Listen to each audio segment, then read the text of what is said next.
안식은 하나님의 창조의 산물입니다. 창세기에서도 하나님께서 천지창조를 다 하시고 나서 마치시고 안식하셨다 그랬습니다. 그러니까 안식은 천지창조의 중요한 그런 한 부분입니다. 하나님은 그 안식을 창조하셨고 또 우리에게 그 안식에 초대하셔서 그 안식에 참여하도록 하셨습니다. 그래서 안식은 하나님의 창조의 선물이고 또 우리에게는 그 은혜의 축복입니다. 그 안식을 가장 잘 누릴 수 있는 곳을 하나님이 주셨는데 그것이 가정입니다. 가정은 안식의 가정이다. 우리가 마음이 힘들고 인생의 고난에 부딪혔을 때 어디 가고 싶습니까? 집에 가고 싶죠. 춥고 배고플 때 집에 가고 싶다. 나 집에 갈래 그러잖아요. 그러니까 집에 돌아가면 그래도 나를 반겨주고 또 그곳에서 내 편이 돼주는 사람들이 있고 거기서 비로소 우리가 평안을 느끼고 안식을 느끼기 때문에 이 가정이 참 소중한 그런 안식의 제공처다라고 하는 것입니다. 오늘 본문 말씀에 3장 1절 말씀에도 내 딸아 내가 너를 위하여 안식할 곳을 구하여 너를 복되게 하여 하지 않겠느냐. 너를 위하여 안식할 곳을, 가정을 말하는 것입니다. 가정을 잘 꾸며서 이제 룻이 새로운 가정을 시작하기를 원하는 이 나오미의 그런 말이 되는 것이죠. 오늘 특별히 오늘은 가정의 달입니다. 또 어버이 주일이기도 하고요. 5월달은 가정의 달인데 오늘 이 가정에게 주신 우리 하나님의 말씀, 안식할 수 있는 가정입니다. 안식할 수 있는 가정. 어떤 분이 퀴즈를 냈습니다. 자기 집에서 뉴욕으로 가는 가장 빠른 방법이 뭐냐? 그 퀴즈입니다. 어떤 사람은 비행기 타고 가면 제일 빠르지 않을까요? 또 총알 택시 타고 가면 더 빠르지 않을까요? 근데 정답이 뭐냐면 좋아하는 사람과 같이 가면 빠르다는 것입니다. 좋아하는 사람과 하하호호 웃으면서 가다 보면은 언제 왔는지도 모르고 금방 도착하는 거죠. 참 즐겁기 때문에 그러니까 여행은 목적지도 중요하지만 누구와 가느냐가 중요합니다. 그럴 때 즐거운 것이죠. 만약에 불편한 사람과 만약에 간다고 생각해 보세요. 참 힘들죠. 가더라도 이게 불편한 사람과 가면 그것만큼 힘든 게 없습니다. 여러분, 우리 가정은 한 배를 타고 가는 그런 여정을 가는 사람들입니다. 그럴 때 같이 마음이 모아지고 같이 즐거운 마음으로 인생의 여정을 함께하는 이 동반자들이 있다라고 하는 게 얼마나 행복하고 기쁜지 모릅니다. 그래서 그 과정 자체가 참 중요하고 인생의 여행이 참 행복했다, 즐겁다 이렇게 고백할 수가 있는 것입니다.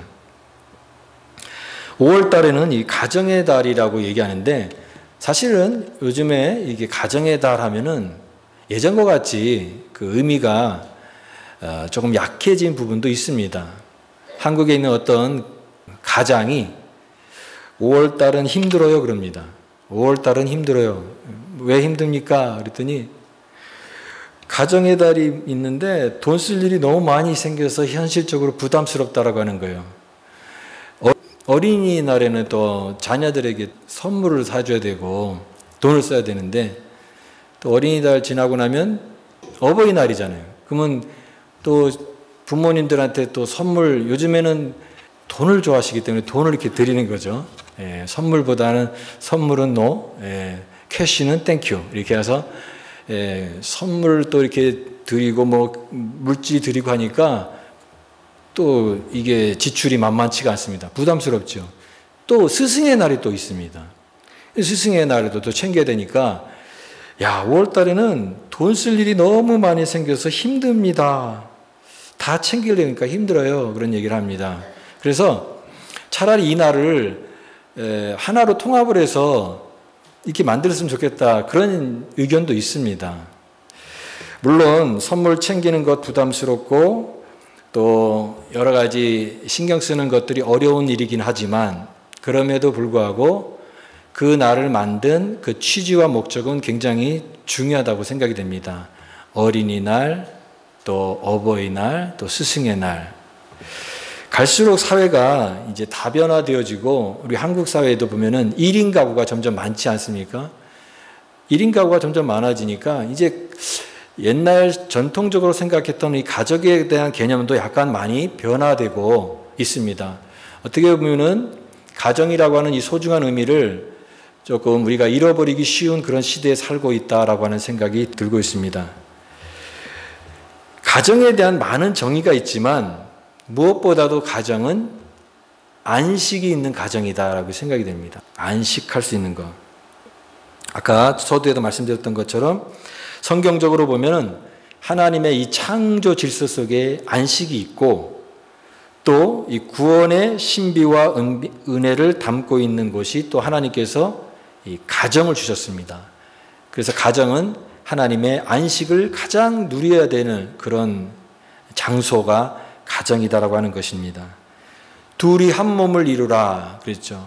그래서 둘이 한 몸, 남자와 여자가 만나서 둘이 한 가정을 이루는 것을 신비라고 얘기했고 연합이라고 얘기했고 그것을 그리스도와 교회의 비유로 또 말씀하셨습니다. 그러니까 가정은 하나님의 구원사의 의미가 담겨져 있는 아주 소중한 그런 곳이 가정이라고 하는 의미가 된다라고 하는 것입니다. 히브리어의 누아흐, 안식이라는 말이 누하흐라는 말인데 그 말은 이스라엘 사람들에게는 이 단순히 안식이라는 게 내가 피곤하니까 잠깐 쉰다라고 하는 그런 단순한 의미가 아니라 삶의 기반이라고 하는 의미가 있습니다. 그러니까 안식이 삶의 기반이 되어서 나머지 모든 삶의 자잘구레한 것들을 지탱할 수 있는 기반이 안식에 있다라고 하는 것입니다. 가정에 안식이 없으면 다른 어떤 것도 그 위에 세울 수 없게 되면 우리 삶이 그냥 무너지게 되는 것입니다. 그런데 가정에서 충분한 안식을 경험하게 되고 그런 삶의 기반을 내가 확보하게 될 때에 다른 어떤 것도 할 수 있고 자신 있게 할 수 있고 또 풍성하게 할 수가 있는 것이죠. 그래서 안식은 삶의 근거다. 그런데 그 가정이 만약에 깨어지고 그 가정이 만약에 부서진다고 한다면 우리의 삶을 어떻게 세울 수 있겠냐라고 하는 것입니다. 깨어진 가정, 금이 가고 부서진 그런 가정들이 너무나 많습니다. 본문에 나오는 이 나오미와 룻이 바로 그런 가정입니다. 베들레헴에 사는 나오미가 이제 자기 남편과 두 아들 말론과 기련을 데리고 이제 흉년을 피해서 모압이라고 하는 지역에서 그 사해바다 건너편 동쪽에 있는 지역입니다. 모압 지방에서 이제 거주하는데 세월이 지나서 이제 그 두 자녀들이 성장을 해서 결혼을 했고 또 두 며느리도 얻었습니다. 그런데 그 남편도 죽게 되었고 또 자기 자녀들도 죽게 되었던 것이죠. 이제 두 며느리밖에 남아있지 않는 그런 모습입니다. 당시에 여성으로서 살아가는 것이 얼마나 또 어렵겠습니까? 물질적으로도 궁핍할 수밖에 없고 사회적인 약자의 그런 비참한 신세가 될 수밖에 없는 그런 환경 속에서 이제 나오미가 그래도 다시 고향으로 돌아가자 해서 고향으로 돌아오면서 시작되는 이야기가 룻기입니다. 근데 그때 이 어려움이 참 여인의 삶 속에 보게 되면 참 밑바닥과 같은 그런 삶이었을 수밖에 없었고 그랬는데 룻기가 얘기하는 것은 그 가정 속에 비어가는 가정 속에 하나님의 은혜가 찾아와서 그 은혜로 새로운 가정을 만들고 회복이 되고 하나님의 은혜를 풍성하게 누리게 되는 그런 감동적인 정말 사랑스러운 이야기를 담고 있는 것이 바로 룻기인 것이죠. 특별히 룻기의 세 명의 주인공이 나오는데 나오미가 나오고 그 다음에 그 나오미의 며느리인 룻이 나오고 그 다음에 보아스라고 하는 인물이 나옵니다. 이 세 사람의 인물을 통해서 안식이 있는 가정을 이루기 위해서 우리에게 필요한 하나님의 교훈이 무엇인지 같이 여러분들과 살펴보기를 원합니다. 안식할 수 있는 가정을 이루기 위해서 필요한 요소, 이 세 사람의 모습이 다 다양한데 다른데 특별히 첫 번째는 나오미의 모습을 통해서 보는 것은 이기심을 극복하는 모습입니다. 이기심을 극복한 모습. 안식의 가정을 이루기 위해서 우리가 해야 될 것은 나만 생각하는 어떤 이기심, 이것을 극복해야 된다고 하는 것입니다. 나오미는 자기 자신도 되게 어렵지만, 자기의 필요도 있지만 항상 며느리 롯에 대해서 먼저 이렇게 생각하는 그런 모습을 보이고 있습니다. 1절을 보십시오. 1절. 롯이 시어머니 나오미가 그에게 이르되 내 딸아 내가 너를 위하여 안식할 곳을 구하여 너를 복되게 하여야 하지 않겠느냐. 아무리 며느리지만 그래도 자기 먼저 이렇게 챙길 수도 있잖아요. 그런데 이 나오미는 그것이 아니라 항상 이 룻을, 자기 며느리를 먼저 생각하고, 며느리가 이제 앞으로 더 살아갈 날들이 많을 텐데 내가 어떻게 하면 이 아이에게 더 좋은 길을 제공할 수 있을까? 그 우선적으로 먼저 생각했다라고 하는 것입니다. 재혼의 문제도 마찬가지예요. 룻이 이제 남편과 사별을 했고, 또 여기 나오미도 사별을 해서 둘이 같이 과부가 된 거예요. 요즘에는 그 이혼남, 이혼녀라는 말을 쓰지 않더라고요. 돌싱이라고 하더라고요. 돌싱. 도라운 싱글. 예. 말하자면 나오미는 좀 그렇지만 이 룻은 돌싱입니다. 돌싱. 도라운 싱글. 그런데 이 나오미가 지금 이 룻에게 새로운 가정을 내가 꾸며줘야 되는데 어떻게 할까? 그래서 근데 그 마을에 갔을 때 자기의 친척 중에 한 사람을 만나게 되는데 그 사람이 보아스라고 하는 인물입니다. 보아스. 우리가 많이 들었던 이름이죠. 근데 보아스가 등장을 하게 되는데 성경에 연구하는 학자들은 보아스가 꽤 나이가 있는 사람으로 설명합니다.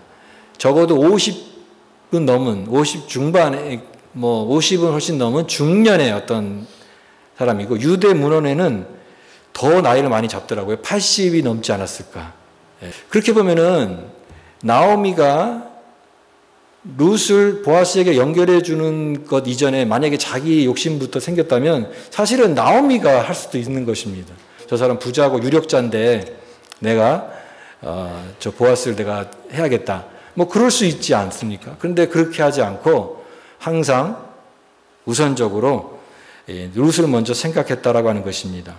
이런 이기심을 극복한 모습의 또 다른 모습은 호칭에서도 나타납니다. 항상 이 며느리를 부를 때 내 딸아 그렇게 얘기합니다. 내 딸아. 예.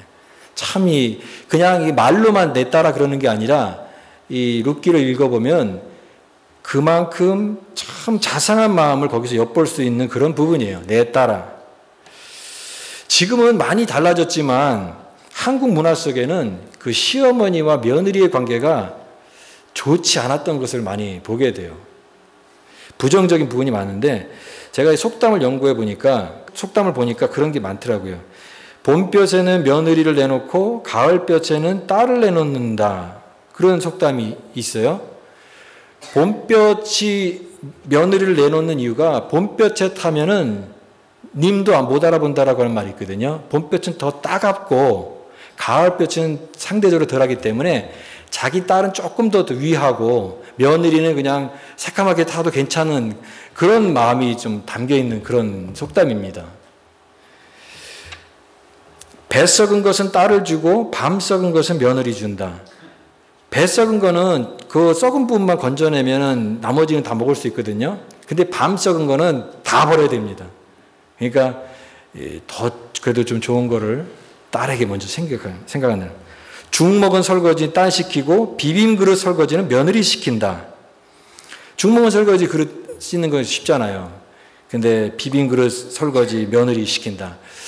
며느리도 어떻게 보면 딸이고 자녀의 한 적인데 그 옛날 시어머니들이 자기가 그렇게 당했기 때문에 시집살이 혹독했기 때문에 자기 며느리한테도 똑같이 그렇게 대하는 그런 것이 한국 문화에 있었다라고 하는 생각을 하면서 좀 씁쓸한 생각을 갖게 됩니다. 좋지 않은 모습이었던 거죠.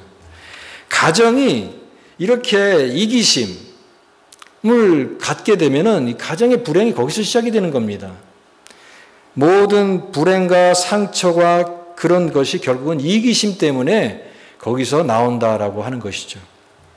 남편은 남편대로, 아내는 아내대로, 아이들은 아이대로 자기 것만 이렇게 챙기려고 하고 다른 어떤 가족의 구성원으로서 위해주는 그런 게 아니라 이기심을 갖게 되면 그 가정은 안식을 누릴 수 있는 가정이 될 수가 없다라고 하는 것입니다. 천국과 지옥의 예화는 목사님들의 설교 예화에 아주 등장하는 그런 예화 중에 하나인데 그 중에 이런 예화가 있습니다. 어떤 사람이 천국과 지옥을 갔는데 차례차례로 갔대요. 근데 지옥에 먼저 갔는데 그 지옥에 마침 식사 시간이었다는 것입니다. 식사 시간. 근데 그 젓가락이 굉장히 길더래요. 굉장히 긴 젓가락을 사용하는데 거기서 식사를 하는데 보니까 이 젓가락으로 자기 것만 먹으려고 하다 보니까 이 식사가 안 되고 칼싸움이 되더라는 거예요. 칼싸움. 예. 그게 지옥의 모습이다라고 하는 것입니다. 근데 천국에 갔더니 천국에는 서로를 먹여주는 거예요. 이렇게 긴 젓가락으로 화기애애하게 또 서로 이렇게 즐거운 마음으로 먹으면서 그렇게 하는 모습을 보면서 물론 이것은 지어낸 얘기지만 천국과 지옥의 어떤 중요한 차이를 보여주는 어떤 좋은 예화 중에 하나가 아닐까 생각이 됩니다. 이기심이 있는 사람들, 자기만 이렇게 챙기려고 하는 그 이기심이 있을 때 이 가정에는 안식이 있을 수 없고 평안이 있을 수 없고 또 그 가정은 어려움이 될 수밖에 없다라고 하는 것입니다. 오늘 우리는 이 이기심을 극복하는 모습, 오늘 이 나오미가 보여준 이기심을 극복하는 모습을 통해서 이 가정이 하나님의 안식 가운데 들어가는 귀한 은혜의 가정으로 만들 수 있다라고 하는 것입니다. 두 번째 모습은 우리가 안식할 수 있는 가정을 이루기 위해서 필요한 요소 두 번째 모습은 룻의 모습을 통해서 보는 모습인데 순종입니다. 순종하는 것입니다. 오늘 이 4절 5절 말씀을 보십시오. 4절 5절 말씀 그가 누울 때에 너는 그가 눕는 곳을 알았다가 들어가서 그의 발치 이불을 들고 거기 누우라. 그가 내게 할 일을 내게 알게 하리라 하니 룻이 시어머니에게 이르되 어머니의 말씀대로 내가 다 행하리이다. 고향에서 돌아와 보니까 룻과 나오미는 이제 정말 맨주먹으로 시작할 수밖에 없는 그래서 이삭 죽기를 하면서 근근히 생활을 연명하는 그런 삶이었는데 그 지역에 있는 유력자 또 친족이 되는 이 보아스라고 하는 그 인물을 알게 되면서 이제 나오미는 이 보아스와 룻과 연결을 할 수 있는 그런 길을 지금 찾고 있는 것입니다. 그래서 이 방법이 있는데 4절에 보아스가 만약에 누워 자려고 하는 그 순간에 가만히 가서 이불의 발 부분을 들쳐서 거기에 누우라. 이불에 발 덮고 있는 그 이불을 들쳐가지고 거기에 누우라는 거예요. 그러니까 이상한 것이죠. 우리 한국 문화로 보면은 굉장히 좀 이해가 안 되는 그런 부분인데 이것은요, 성적인 그런 접촉을 의미하는 것이 아니라 이 시대의 관습입니다. 어떤 친절을 베푸는 사람이 내 배우자일 수도 있겠다는 확신이 들면 여자가 먼저 프로포즈하는 겁니다. 그러니까 적극적인 어떤 청혼의 행동으로서 이렇게 행동하는 것이고 이것이 그 당시에 관습이었던 것입니다. 지금 그것을 말하는 것입니다. 근데 문제는 뭐냐면 이 룻은 모압 여인이었고 이방 여인, 유대 사회와 떨어진 이방 여인이기 때문에 이 관습에 익숙하지가 않습니다. 잘 몰라요. 생소한 것입니다. 그리고 룻기를 통해서 보게 되는 것은 룻은 굉장히 조용한 성격, 차분한 성격, 또 신중하고 또 지혜롭고 현숙한 여인이지만 이런 상황들이 조심스럽고 또 당황스러운 그런 두려운 부분도 있었을 것입니다. 그러나 그 익숙하지 않음에도 불구하고 나오미 시어머니의 권고를 듣고 그대로 행동하는데 그것은 바로 그 순종은 어디서 나오느냐? 어머니에 대한 신뢰에서 나온다라고 생각이 됩니다. 그 어머니를 신뢰했던 것이에요. 그 어머니의 말을 그대로 내가 순종하고자 하는 그런 마음을 가지고 내가 그렇게 하겠습니다. 네, 어머니에게 이르되 어머니 말씀대로 내가 다 행하리이다. 우리는 이 룻기의 1장 16절에 보면은 이제 고향으로 돌아가는 나오미가 이제 오르바와 룻에게 말하죠. 이제 나는 고향으로 돌아가니까 너희들 너희 고향으로 돌아가라. 그럴 때 오르바는 이제 자기 고향으로 갔지만 그 룻은 어떻게 고백합니까? 나는 어머니 따라가겠습니다. 이렇게 얘기합니다. 돌아가라고 하지 마세요. 나는 어머니를 따라가겠습니다. 그 다음에 굉장히 중요한 신앙 고백을 하죠. 어머니의 백성이 나의 백성이 되고 어머니의 하나님이 나의 하나님이 되실 것입니다. 이 룻이 이런 고백을 했기 때문에 참 위대한 신앙의 인물이 되었고 예수님의 족보에 들어가게 되는 그런 인물이 되었던 것입니다. 비록 나는 모압에 있는 이방 여인이고 이런 문화에 익숙하지 않지만 그러나 하나님을 섬기는 어머니의 신앙을 나도 따라가겠습니다라고 하는 이 결단. 그래서 이 나오미는 순종하는 것입니다. 순종. 서로를 신뢰하고 존중하게 되고 그렇게 되면 순종하게 되는 것입니다. 여러분 서로를 믿지 못하는 사회나 서로를 믿지 못하는 사람들의 관계, 가정을 한번 생각해 보십시오. 서로 믿지 못해. 불신이 팽배합니다. 그러면 이 불신이 있는 곳에 어떻게 안식이 찾아오고 가정에 따뜻한 그런 은혜가 스며들 수 있겠습니까? 저는 이 사람의 눈빛이 참 중요하다고 생각이 됩니다. 눈빛. 눈빛이 사람의 내면을 잘 반영합니다. 그래서 그 사람에 대한 저 사람의 어떤 태도나 마음의 씀씀이가 그 사람의 눈빛에 다 담겨 있습니다.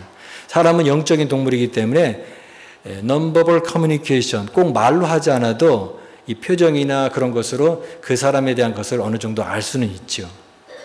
여러분 우리 그리스도인의 눈빛은 어때야 될까요? 싸나운 눈빛이 있습니다. 부드러운 눈빛보다는 남을 이렇게 날카롭게 보는 눈빛이 있어요. 저 사람이 어떤 흠집이 있는가, 약점이 있는가를 이렇게 보는 그런 눈빛이 되어서는 안 됩니다. 우리는 하나님의 은혜를 받은 자이기 때문에 부드러운 눈빛을 가져야 된다고 생각이 됩니다. 사랑하는 여러분 부드러운 눈빛을 가지시기 바랍니다. 은혜를 아는 하나님의 백성의 그 눈빛을 가지십시오. 나는 당신을 존중합니다. 나는 당신을 믿습니다. 나는 순종하는 마음으로 섬기겠습니다. 우리가 신앙 안에서 이런 신뢰를 배우고 순종을 배우는 사람이 되어야 되는 것입니다. 이것이 영적인 성숙이 되는 것이고 그러한 순종이 있을 때 이 가정은 안식이 있는 하나님의 가정이 되는 것입니다. 오늘 이제 집에 돌아가셔서 남편과 아내에게 나는 당신을 신뢰합니다. 나는 당신을 믿습니다. 이렇게 서로를 그런 따뜻한 눈빛으로 신뢰와 순종의 눈빛으로 볼 수 있는 그런 가정이 되시기를 바랍니다. 그럴 때 우리 가정에 참된 안식이 있고 평안이 있고 하나님의 은혜가 있는 그런 가정이 될 수 있다고 믿습니다.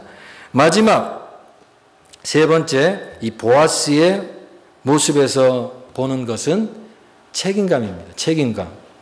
안식이 있는 가정을 이루기 위해서 우리에게 필요한 것은 책임감입니다. 룻기가 많은 사람들에게 사랑을 받는 이유 중에 하나는 룻기의 언어는 서두르지 않습니다.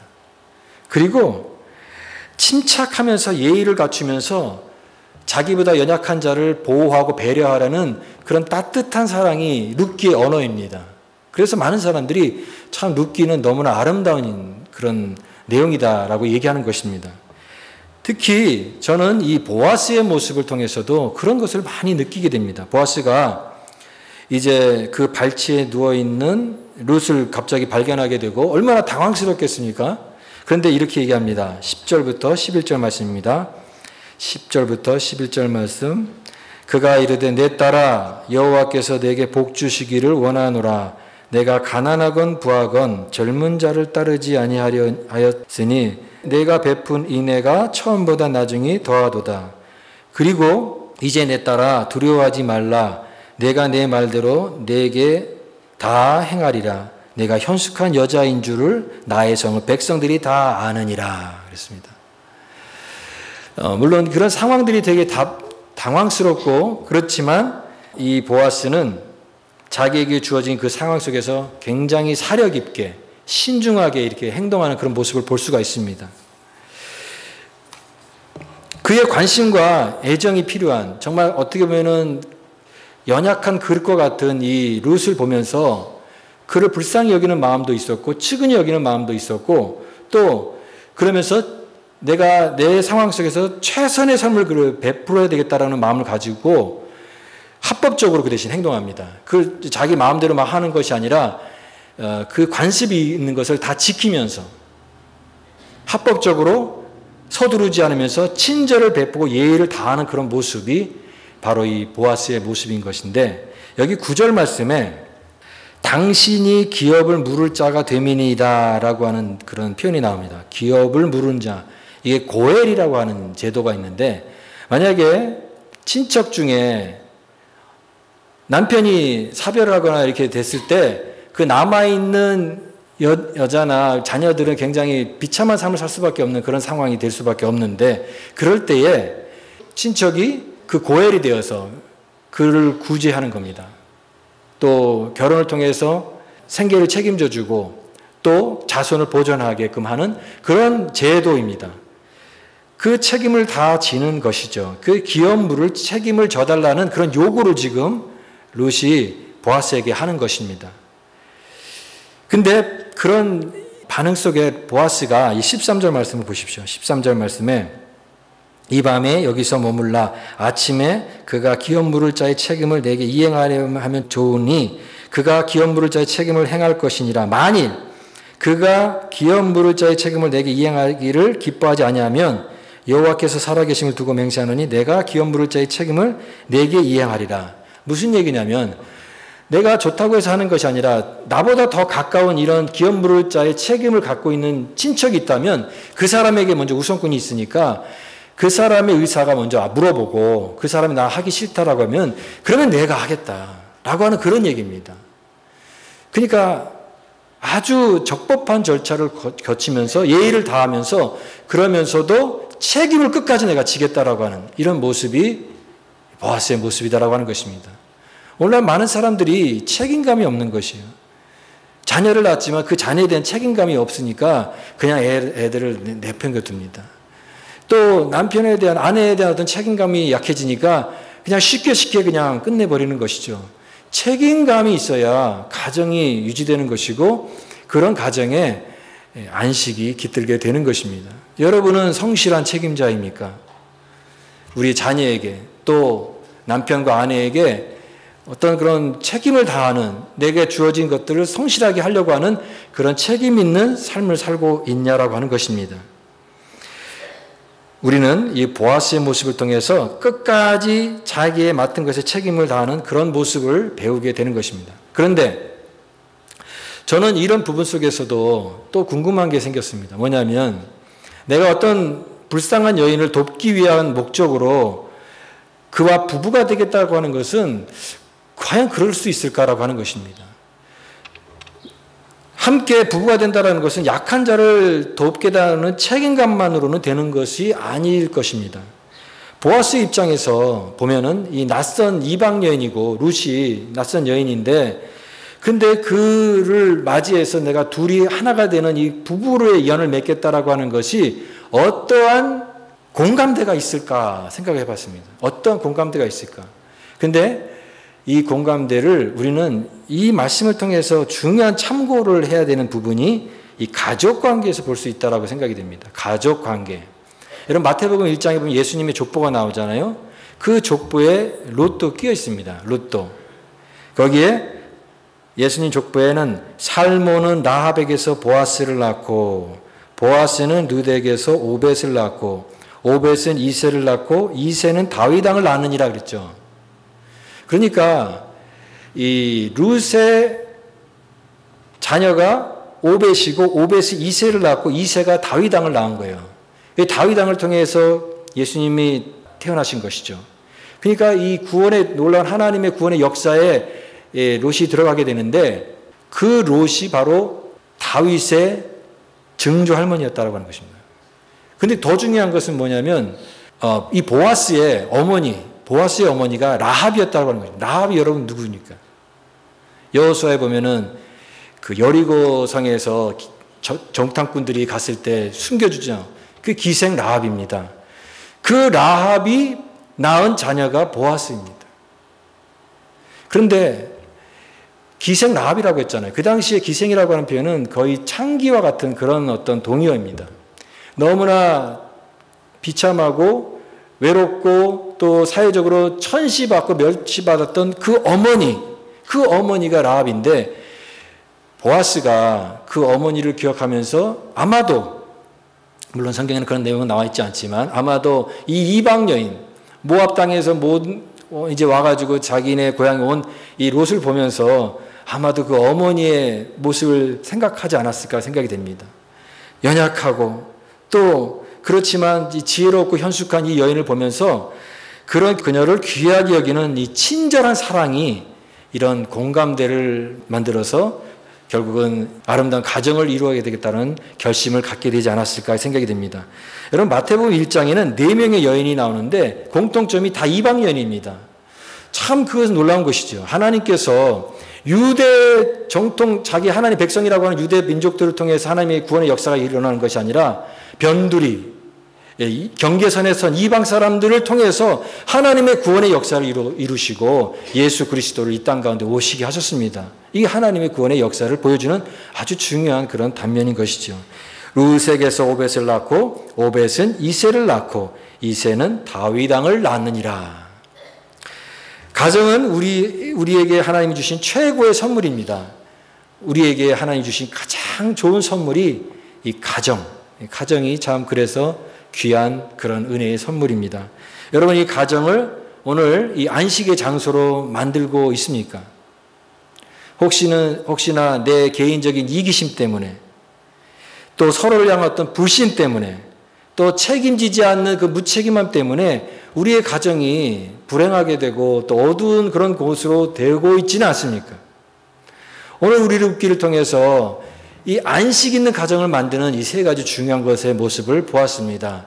책임감, 그 다음에 순종, 그 다음에 이기적이지 않은 모습. 이것을 통해서 하나님은 우리의 가정이 안식이 있는 그런 가정을 만들기를 원하십니다.